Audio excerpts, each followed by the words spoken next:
रमता राम जपो रे प्राणी, अब तो सुन ले राम कहानी।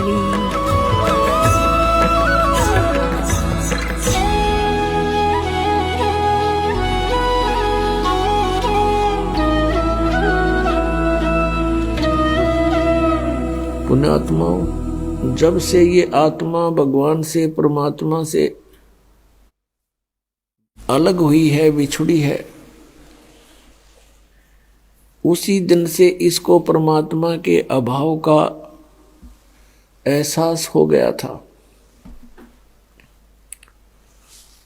जो सुख इसको वह परमात्मा के चरणों में प्राप्त था, उसको यहां नहीं प्राप्त हुआ।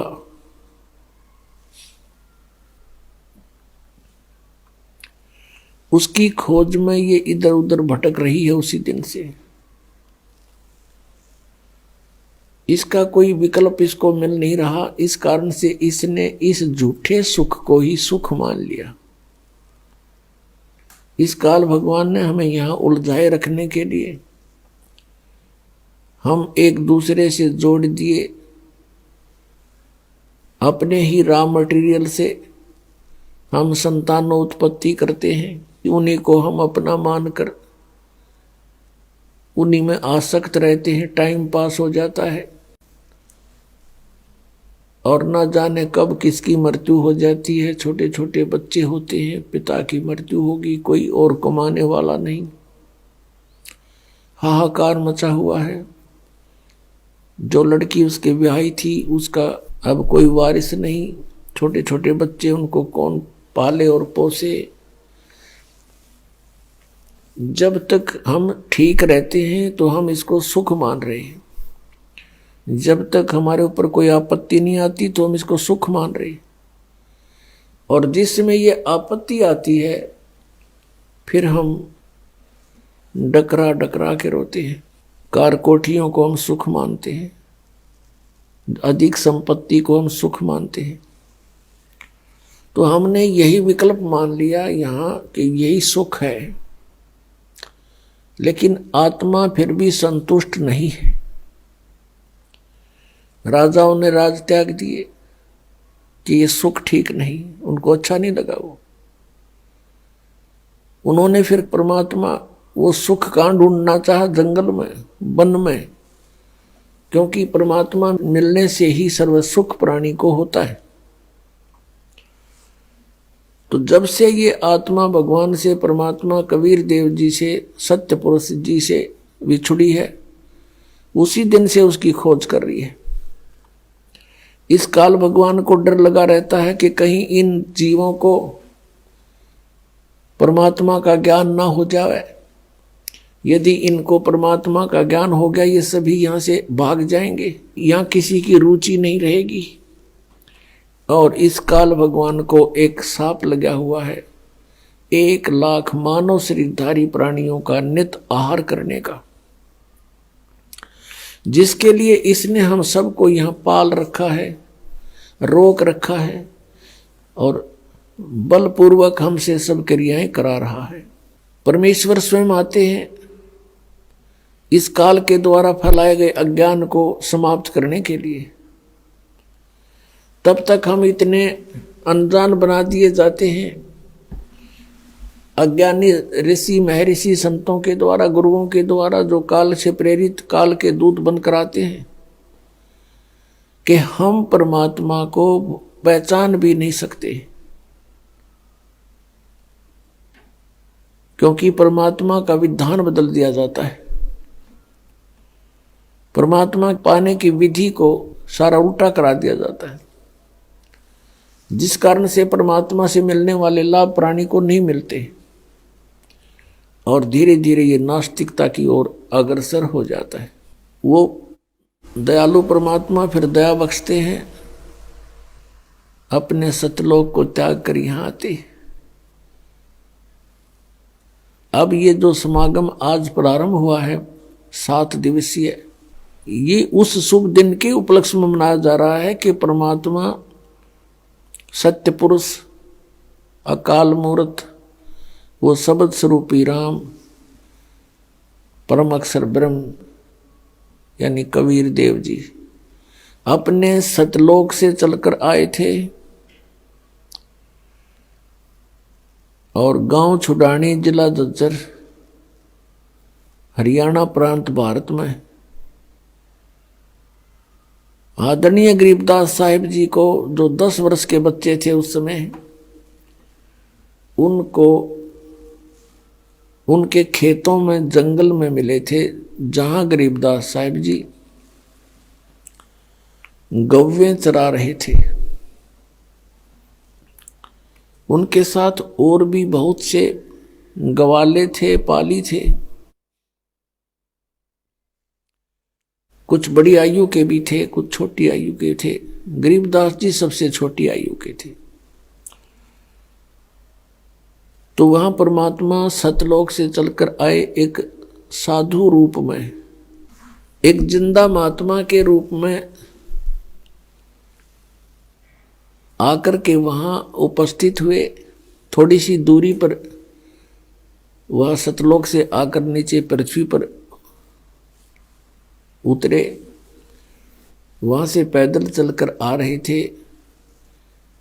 10 वर्षीय गरीबदास जी, साथ में अन्य जितने पाली थे 8, 7, 10 पाली और थे, कई सैकड़ों की संख्या में गौवें रखा करते थे।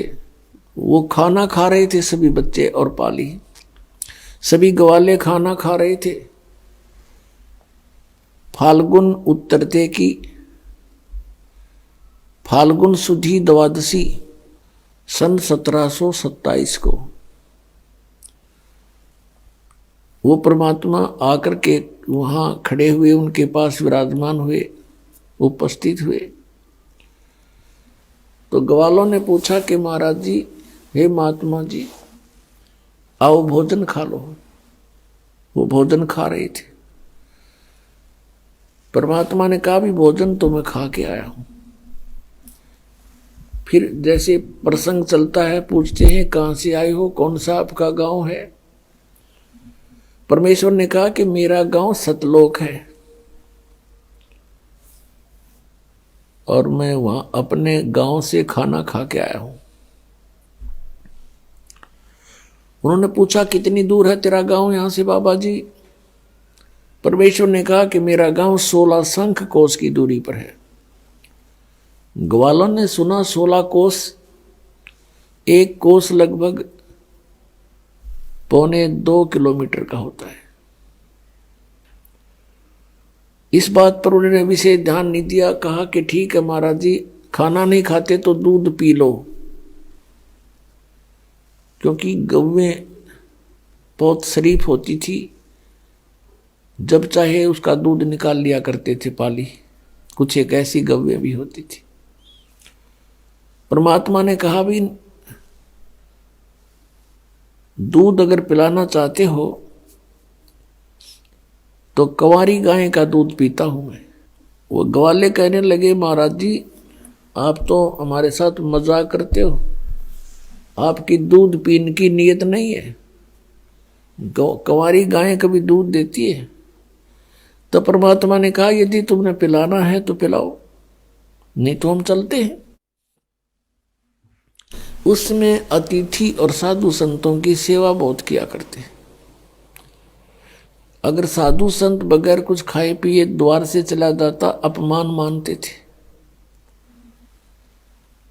उस समय गरीबदास जी 10 वर्ष के बच्चे खड़े हुए और अपनी एक प्रिय बच्ची थी, गाय की बछिया, कंवारी गाय, उसका गले में बंधा हुआ रस्सा पकड़ कर लाए और कहा, देखो महाराज जी, ये कंवारी बछिया है, गाय है, इसके बच्चा भी नहीं हुआ है, ये दूध कैसे देगी भगवान।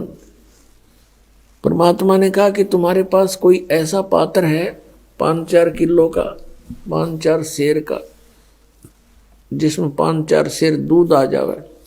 उन्होंने कहा, जी है, हमारे पास एक छोटा मटका है, छोटा घड़ा है। परमात्मा ने कहा, लाओ। कबीर परमेश्वर ने कहा, वो लाओ। वो धो मांज कर साफ करके लाए और कहा, इसके नीचे रखो गाय के। गरीबदास जी ऐसे पकड़ के गाय के सतनों के नीचे बैठ गए। तब परमात्मा ने, कबीर परमेश्वर जी ने उस बछिया की कमर पर थपकी मारी, लंबे लंबे सतन हो गए और दूध की धार बह चली।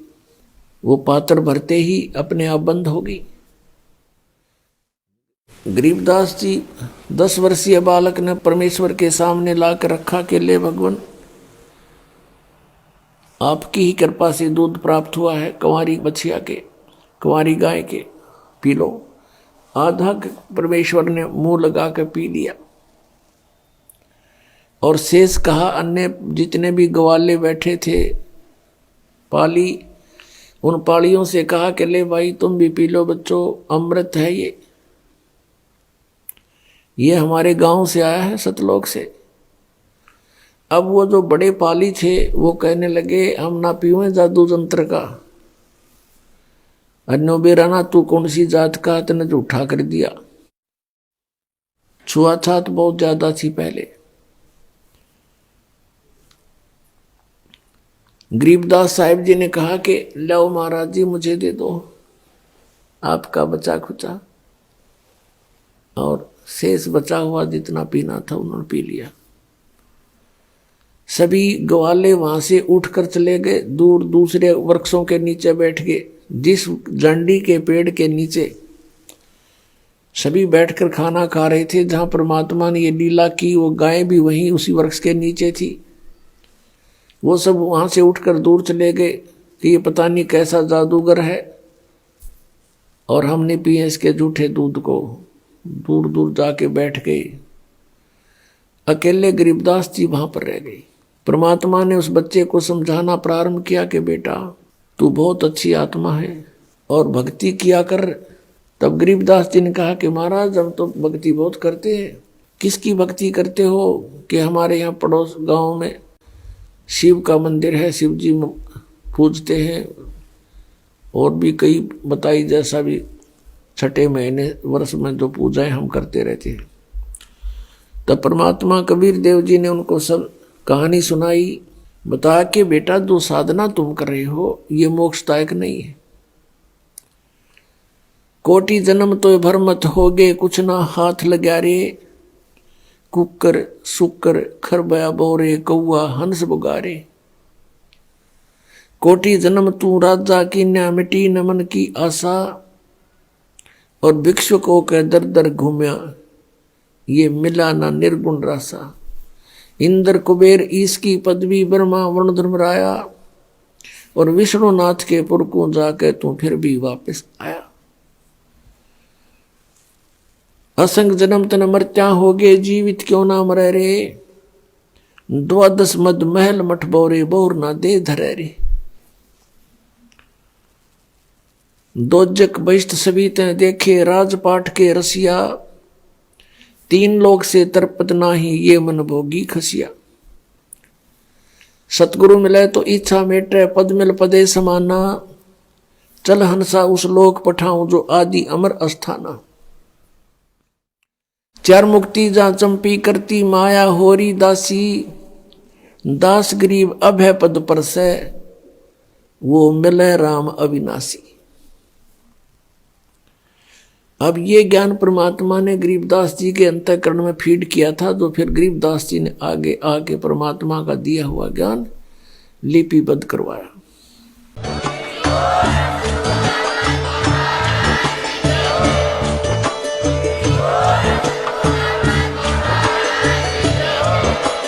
आप सुन रहे थे जगत गुरु तत्वदर्शी संत रामपाल जी महाराज जी के मंगल प्रवचन। अधिक जानकारी के लिए विजिट कीजिए हमारी वेबसाइट www.jagatgururampalji.org। संत रामपाल जी महाराज जी के शुभ आशीर्वाद से पूरे विश्व भर में 500 से भी ज्यादा नाम दीक्षा केंद्र हैं, जिन पर संत रामपाल जी महाराज जी द्वारा ऑनलाइन निशुल्क नाम दीक्षा दी जा रही है। अपने नजदीकी नाम दीक्षा केंद्र का पता करने के लिए संपर्क करें 8222880541।